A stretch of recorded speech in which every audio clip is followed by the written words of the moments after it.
Hey guys, welcome back to Medical Coding with Blue. Today's episode is all about what to expect in your first job in medical coding.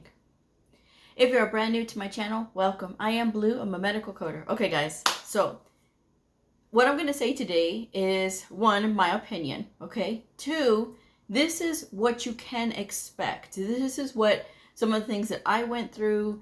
These are just average occurrences, okay? If you had a wonderful first experience as a medical coder and people held your hand and they walked you through, that is wonderful. You got really blessed for that, okay? But that does not always happen.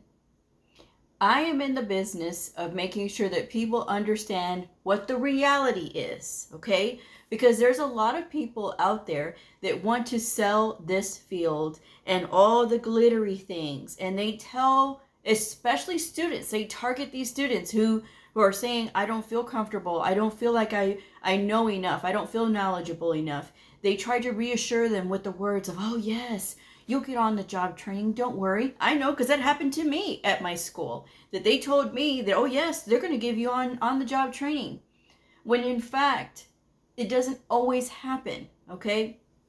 It doesn't mean that you can't they don't give advice, they don't give you guidance, you know? It doesn't mean that you can't ask questions, because certainly if you have questions, then absolutely you ask. But here's the thing. You have to be prepared to know how to do your research when it comes to trying to figure this stuff out, okay? Especially if you're going to the person, you've asked them, and maybe it still doesn't make sense to you. You need to look for other avenues that will help you in your learning journey when you're getting your first job in medical coding. So one of the first things you should know when you get your first job in medical coding is, do not expect them to train you how to code. They will obviously train you on their electronic health record, because that's standard. That is standard practice. There are some places that do prefer if you have experience with the electronic health record, but they understand that not everybody's going to come in with that. You can have certainly lots of years of experience and never have worked with Epic. I know, I've never worked with Epic. But with that said, it doesn't mean that I certainly can't code, because I absolutely can, but I would need training on these other electronic health records. And the other thing that you should know about these electronic health records is, not every facility that even has or uses the same electronic health record like Epic is going to have the same type of Epic, because Epic has different packages, so it can look a little different. There's going to be a little bit of different things at some places. So it's not the whole thing. If you don't have experience with the electronic health record, it's not the end of the world. The main thing that you need to come in with as a brand new coder is the knowledge. It is knowing how to code. That is what is going to be very important for you, okay? So that's something that you guys got to know right out of the gate. Do not expect them to train you. I had somebody who asked me the other day, you know, do these jobs train you for coding on the job? No. You can't expect them to train you.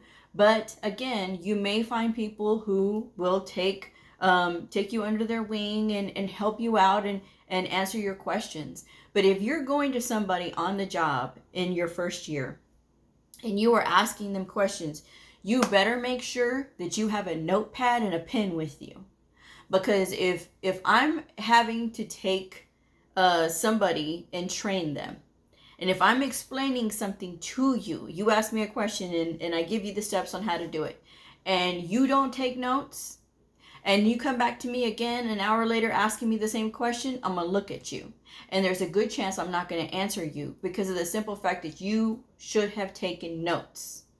You should have taken notes, because nothing irritates me more is when people try to waste my time, especially when I'm trying to help you. That's really irritating to me. And this is disrespectful to treat other people that way, to waste their time, especially when they're stopping to help you and make sure that you understand something. Okay? So that's something that you guys have to know, is that when it comes to the coding, you need to be practicing and trying to learn the stuff on your own.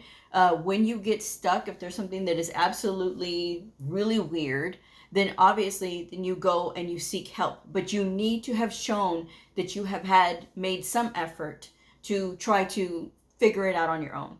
So that's why I say, whenever I see somebody that's new and they come to me with a question, I expect them to tell me, what did you do to try to figure this question out first by yourself? And then I can tell them if they're on the right track, or I can say, hey, no, it's actually this, this, and this. Let me show you this. That makes more sense to me, okay? Because it is about being self-sufficient. It is about learning to do your research, because that is so important, okay? But that is one of the main things that you need to know going in. If they do train you in coding, again, be very grateful, be thankful, make sure you thank them, and make sure that you are taking plenty of notes, okay? Because again, that is where you got lucky if they train you in coding on the job, okay? But again, don't expect it, okay? The second thing that you should expect in your first year working as a medical coder is to be audited, okay? Now, audits mean that what they do, and especially when you start off brand new, is they will do what is called a pre-bill. Not everybody will do this, because some people never went through this themselves, because the place that they were working for really didn't know. And that's actually not an unusual thing for facilities to not know what coders do, but know enough that they know they need them, okay? So with that said, that sometimes when you're getting audits, okay, sometimes it's when you very first start, they will put you on 100% pre-bill. And what this means is that you will code, like, say for example, they say there's a 50 record pre-bill first, and you have to finish these 50 records. You have to code over a certain percentage of accuracy, okay, before they just turn you loose. And let's just say it's 95%, right? Because that's fair, right? And let's just say you make 94, 93% on this first 50. So then they're going to give you a second batch, okay? And so that's the way that it works. In some places, it's only 2 batches that you get, and then if you can't make it, then they let you go. Some places it's 3 batches, okay? So it really all depends on where you work and what their policy is. But they're going to check to make sure that you at least know, okay? They expect that you're going to make some errors because this is your first time out. But at the same time, they want you to be mostly right. And they can fine-tune the details later, okay? But they will check 100% of these records, and then they'll let you loose, or they will give you another 50 to do another pre-bill, okay? So it really all depends on that facility. But once you get turned loose into the system and you're working, you're navigating and things like that, somebody, either a lead medical coder, your supervisor, or whoever else is in charge, or a data quality person, will go through and select a set number of records that you have coded, okay? So if you happen to code, let's just say that you were able to code 1,000 in a month, okay? I'm just saying numbers, okay? And they say that, okay, we're going to do 25. We're going to pull 25 of these, of your 1,000 records that you did, and we're going to check and see what your accuracy is like, okay? And in this accuracy, it may or may not be good numbers, okay? And sometimes they even say, well, the accuracy percentage that you're supposed to be at is 95%, okay? At my facility, we're at 97%. So it can range between 95 and 97%, where you're mostly right, okay? So if you are going through and they say, okay, well, you made 85% on your audits this month for the average, the total. When they go through those 25 records and you're able to have a rebuttal on if you disagree, because sometimes an auditor will audit you and they'll say that you're wrong, and it turns out actually that you're right. So that way you need to make sure that any errors that you're counted wrong on, that this is a legitimate error. Because a good auditor will tell you, okay, this is why you're wrong. A good auditor will make sure that they give you a legitimate reference from the coding guidelines, from CPT assistant, from coding clinic, from the Merck manual, from any of those things that's, reputable, not an AAPC, a message board, not any of those things, not welovetocode.com, you know what I mean? They're going to give you an actual reference from someplace that's reputable, and they're going to explain to you, okay, this is the reason why, okay? A bad auditor is going to say, well, auditor stands by her word. I don't care what your word is. If you are wrong, I will not change it, okay? So, but again, you have to know the difference between right and wrong, okay? And an auditor, if they say that this is wrong, but you have something that shows that you are correct, that's when you need to show the auditor, okay, I understand, but here's the reason that I did this. And maybe they didn't know. Maybe they didn't know. Maybe they don't understand, you know, oh, okay, but this was what the situation was. And so then they'll give you your error back, you know, and so that can adjust your numbers a little bit. But that's the thing that you're going to be going through in your first year and forever as a coder. You're going to be going through audits. Now, sometimes it may not be once a month. Sometimes it may be once a quarter. Okay, so they'll take whatever you coded over the last 3 months, and they will go through and they will make sure that they check your work to see if you're on the right track or if you're making mistakes. And again, sometimes you may have an off month. You know what I mean? Like something happened, or you didn't understand something, or there was an update that you were kind of slow to learn about, and then all of a sudden it just caught you. I mean, it really all depends. There's many reasons that these things happen, but they do happen, okay? And it's not the end of the world. But what needs to be corrected is if you are, like, say for instance, your first audit was at 85%. You're not going to get fired because you had one bad audit, all right? And even though it's 85%, you say that's not bad. That's a lot of errors, okay, depending on the number of records that they pull and depending on what the situation was, okay? So we need to be a little bit better. So you know that if those were legitimate errors, that you need to make sure that you are practicing and being very mindful about all of those errors and that you're not doing them again and again, okay? And then you say the next month, your accuracy is at 97%. Okay, so now you're in the green and now you're okay, you know? So again, it's just being very mindful and watchful about what you're doing, okay? Yes, you still need to meet productivity, and I'll talk about that here in a second, but you still need to make sure that you're coding accurately. Accuracy comes first before productivity, okay? Now, that's not a reason for you to go slow on 100% of what you're doing, but it is a reason that if you have a complex chart, that you need to speak up and say, wait a second, this is really complex. This encounter is complex. This chart is complex. And, you know, let your supervisor know about it. So that way they don't think that you're just fooling around, okay? When I worked at home for a level 1 trauma hospital, I had a lot of really difficult records because it's a level 1 trauma hospital. And so they have a lot of things going on, very gnarly accidents that happen. And so I was getting a lot of them because I worked in the evening, and this had been the stuff that the people from the day shift had picked over. And so I got left with all of the hard stuff. And so I was going very slow, but I did speak up and tell my supervisor. I was like, can you check this out? Because there's a lot, you know, of these. And so she was like, oh, okay, people are skipping, you know, again, we'll get into that here in a second. But with that said, she did give me a break on that because, you know, my accuracy was good, but the complexity of my records was also, you know, a factor of why I wasn't hitting productivity. Okay. And so that's something that you always got to be mindful of, is that accuracy is going to come first. So if you have to go a little slower, you do need to make sure that you make a note about whatever it was and then, you know, move on. But not every record is going to take you a long time. Some of them you will be able to get through quite quickly. It really all depends. All right. So, but yes, accuracy is very important. And if you see yourself dipping, and again, one bad audit is not going to hurt you. All right. It's if they keep seeing you trend downward, that's going to be an issue. That's when you're going to be at risk for being fired. Okay. So don't think that just one bad audit's going to undo all of that.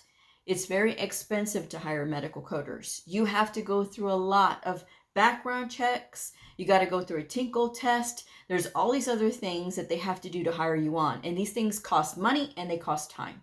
So they're not going to be so quick to let you go, especially if they went through all of that just to have you. Okay.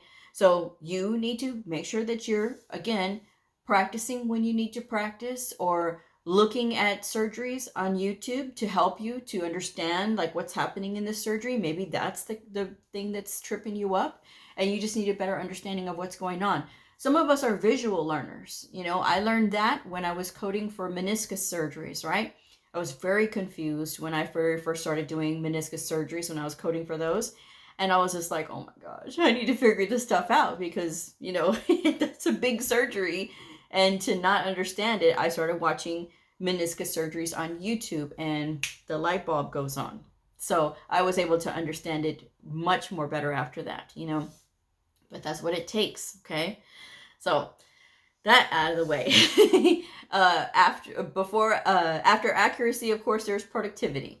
Now, you will be put on production standards, okay? A lot of places have production standards. I have heard of some people say that they work in a smaller community hospital, so they don't really have production standards, which is kind of weird to me. But it does happen. If you don't have production standards, hey, even better for you. But most of the time you will have production standards. Now, let's talk about reasonable production standards, okay? Reasonable. This is going to be your green flag, red flag when you are in this interview, because of course you're going to ask about that. You're going to ask about productivity. Now, in the outpatient setting, I'm only going to be talking about outpatient because inpatient's a little weird and it's harder to explain because I get 100 questions afterward. So I'm only going to talk about the outpatient side, okay? So with the outpatient side, a reasonable productivity for the outpatient setting is between 90 and 120. That's reasonable, okay? That is reasonable. Now, if they say, okay, yes, our productivity is 85 per day, average 85 per day, then you got a great place to work, because that means that they understand that you need time to look at these records, you need time to code accurately, you need time to make sure that everything's in there appropriately, and then you can move on, okay? But there are some places where, again, people don't understand what we do as coders. They think that we can just push things through and that basically all we're doing is data entry. We are not data entry, okay? And if you have a place that you're coding for that they say the productivity is between 200 and 320 per day, that is a data entry position. That is not for you. You thank them for their time and you leave. You do not have to stay there, because I guarantee you, even if you say, Blue, no, I need a job, you will be miserable, because this is not coding. You are not going to learn. You will be wasting your time in a position like that. I've had coders who say, well, Blue, I code for the ER and we're supposed to code 320 per day, but we're only coding the diagnosis codes. Okay, again, you're not, what are you learning here? Not much, okay? You're not learning much, and you're not getting the proper training as far as like being able to go through all of these different coding things, because they're relying on the electronic health record. There's other places for you to go. There is other places for you to go. You do not have to stay there. You do not have to accept that job. If you hear that they are saying our productivity is between 200 and 320 per day, because it's already coded by the provider, by the electronic health record, because we're using computer assisted coding. Well, guess what? 90% of the time, those codes are incorrect. 90% of the time. Now, why do you say 90% of the time, Blue? Well, because a broken clock is right 2 times a day. It's the same thing with these electronic health records that they try to code and everything like that. A lot of times what they pick up is nonsense. It is incorrect. The sequencing is not right because it doesn't have the ability to critical think. So again, don't set yourself up for failure getting into a place that the productivity is so high like that you're going to be so stressed out. Now, if you are coding, and let's just say you're doing professional fee and you code more than 120 per day because you got on a roll and you're coding the patients by when they are, and by professional fee, I mean when the patient is admitted on the floor and the outpatient provider comes from their clinic and they go up to the floor and they see the patient and they're staying in the hospital for 30 days or 60 days. And so a lot of times, really, what are you changing? Because the diagnosis codes are similar or mostly the same. that you're carrying them throughout. Sometimes you may have to make a few changes, but sometimes it's just the E&M level that is changing throughout the visit. So those visits get to be a little bit quicker to go through. If you end up coding a little bit more, that's fantastic. If you're able to pick up the pace one day and okay, you're nailing out a lot of them, you do 150, that's wonderful because it's still reasonable, okay? But it's when you start hitting like, over 200, come on, man, you're just pushing things through and that's not right, okay? You need to make sure that you're looking at these documents appropriately, okay? So that's the thing that you have to know about that. When it comes to productivity needs to be fair. Productivity needs to be right. Productivity needs to be reasonable. If it is not, you have the choice to go to another place to apply. You do not have to take that job, okay? And so that's just what I would recommend anyway, because there's nothing worse than getting into a position like that and you thinking that that's what you need to accept because you're trying to find your first job and they're willing to hire you. Why are they willing to hire you? Because they know that you have no experience and you don't know that that's too high to be coding, 200 and 320 per day. That's just ridiculous. You're not getting any experience coding properly. So all that time you're going to be wasting in that place and it's not going to help you for your next job. Okay, because you're going to show excessively high productivity and not really getting any really good practice out of it. Okay, so that's just something that you got to be on the lookout for. Hopefully you're in a place that has reasonable productivity standards, reasonable accuracy standards as well. But that productivity is going to be what I would consider the make or break of going into a particular position, because there's reasonable and then there's absolutely not. Absolutely not. It's just my advice anyway. And the other thing that you should know in your first year of coding, okay, you will have to send queries.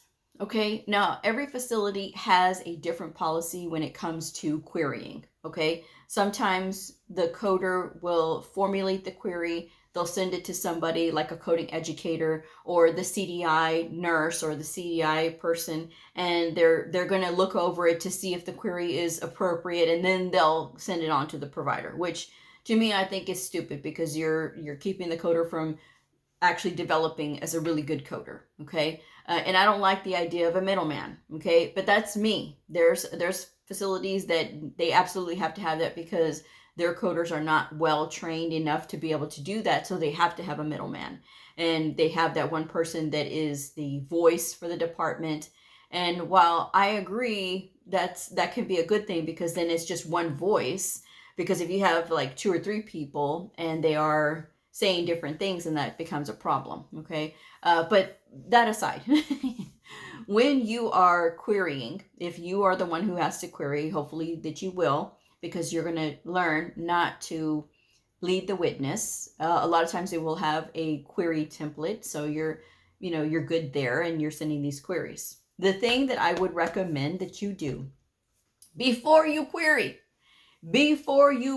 a provider. Now, a query is going to be basically a question about what was documented, because either there's insufficient documentation or there is conflicting documentation. Okay, so there's many reasons why a query needs to be done, but those are the main ones. Okay, and so when you send this query and you have not introduced yourself to this provider who is educated, who has a decade plus of medical education, and you're trying to question them as far as because their documentation is lacking something, you don't think that that's going to upset them? They are going to get upset, because first of all, if they don't know you and you haven't taken the time to introduce yourself, first of all, how dare you? Who are you? Why are you sending me this query? No one's ever queried me before. We've always done it this way. This is why I say coders need to have that voice, and you need to make sure that you are saying, no matter how scared you are, you need to do this scared. You need to tell them, hello, I'm your new coder. Even if you are working remotely, which hopefully you're not, as a brand new medical coder, you're in the facility so that you can get some exposure to the coders and the providers and I've talked this this subject so much, but hopefully you're in the facility. If you are, take a stroll through the clinic. Introduce yourself. Hello, I'm your coder, and I'm here to help you. You know, we're teammates, and I may be sending you a query if something is missing on your documentation. I just wanted to come over and say hi, so you don't wonder who is this person, you know. And so that's how you endear yourself to these providers when you're first doing that. Okay. And sometimes it's not that way. Sometimes it's somebody else who does it, but just expect to have to do it. Okay. Because this is what coders do. All right. And the fact that you are going to introduce yourself to them, you know, some of these doctors may be in a good mood and say, hello, good morning, it's nice to meet you, that kind of thing. If I have questions, I'll make sure that I come to you, especially providers who have had good coders before you. And if they've had good coders before, they know what a good coder does and how useful and helpful a coder is. And so because of that, this is a good sign for them. And some of them will look at you like you have three heads. Who are you? Why did you come and visit me? You know, what is this? You know, and so, oh, I'm not going to need any help. And so that may be the case. They may feel that way because you don't know what you don't know, right? And when you don't know what you don't know that you may need somebody, okay? But again, that's part of your job as a coder, is that you need to introduce yourself, especially before you send a query, especially before you try to send any type of education, okay? So just make sure that you do that, because you have nobody to blame but yourself if you send a query, you have not introduced yourself, and they come back to you having a nasty attitude because you didn't introduce yourself, and it feels to them like you're trying to correct them, when a lot of times that's not the case. And especially if they get to meet you, they're going to see what your demeanor's like. They're going to get to see, like, is this person going to be somebody that I can just push around, you know, basically. Not that they would do that, but they know fear. They can smell fear. If they know that a coder is afraid of them, and that they're basically, all they need to do is just bluster once, and this coder will never come back, and then never bother them again. You know, some of them are fine with that.